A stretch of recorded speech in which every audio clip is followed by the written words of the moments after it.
bismillahi raxmaan raxiim. maanta waxaan sharxaynaa niiska lagu laaqo shamiitada, kaasoo aan ka baadhayno ciid beereed inay ku jirto iyo in kale. ciid beereed inay ku jirto in kale ayaan baadhaynaa. marka waxa weeyaan hadda waxaa idiin muuqataa in sawirkayga waa idiin muuqda video. caagada biyaha way buuxday, marka nus baan ka dhimay. waxaan ka dhigayaa nus caagada biyaha oo nusa, iyo waxaan ku darayaa caagada niis baan ku darayaa. marka niiskii baan ku dhex shubayaa biyaha.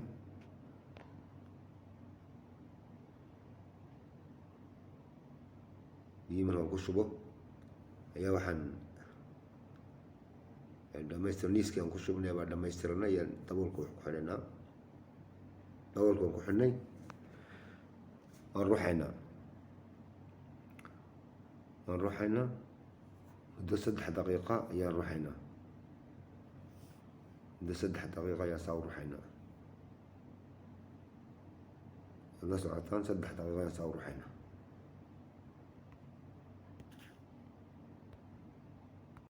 3 daqiiqa markay dhammaato waxaan sameynaynaa caagadii biyaha intii dhannayd baan buuxinaynaa. caagadii. markaan buuxino ayaan dabool ku xidhaynaa. waxaa idiin muuqanaysaa in caagadii biyihii iyo caagadii isku jiray casaan wada yihiin. hadda meel fiican baan dhigaynaa oo toosan. waata waa idiin muuqata wada casaan. hadha tolo weylmilmi biyihii iyo niiskii. niiska hoos buu degi, ciid beereedkii bartan ka iman, biyi cadaana dushiin. waataa waa idiin muuqata. hadda mitir baan qaadanayna, waxaan mitirinaynaa niiskii iyo ciid beereedkii inta ay dherer leegyihiin. niiskii iyo ciid beereedkii isku jira ayaan mitirinaynaa. haddana kor baanu qaadana, waxaan mitirinaynaa ciid beereedkii intay tahay. labadaa raqam baan qaadanayna.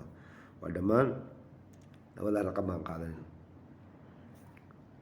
ciid beereedkii, niiskii iyo ciid beereedkii oo isku jira ayaan mar kaliya mitirinaynaa. waa totalkii, sambalka totalkiisa dhammaantii. haddana waxaan mitirinaynaa ciid beereedka keliya intuu yahay.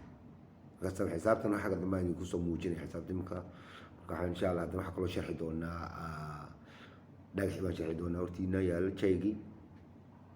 jaygana isagana waxaa jirta yani waxyaabo laga baadhaa jiro oo aqoon aad u yeelataan loo baahan yahay. dhagaxun waxaa laba u qaybsamaa, dhagax buureed iyo dhagax dixeed oo meesha biyo mareenka. waa cad yahay kan biyo mareenku, ka kale buureedna uu madow yahay. insha allah kan waan tafaasiil dheeraad naga siinaa. warqadii bay noogu xigtay insha allah oon fiirsanna. haddana wataa warqadii waa xisaabta halkan baad ka helaysaa. warqad waxay ku tusaysaa markaas sidaad u xisaabin lahayd, dhammaan sidaad u xisaabin lahayd, xisaabtii oo dhan sidaad u xisaabin lahayd iyo waxyaabihii lagaga baahnaa.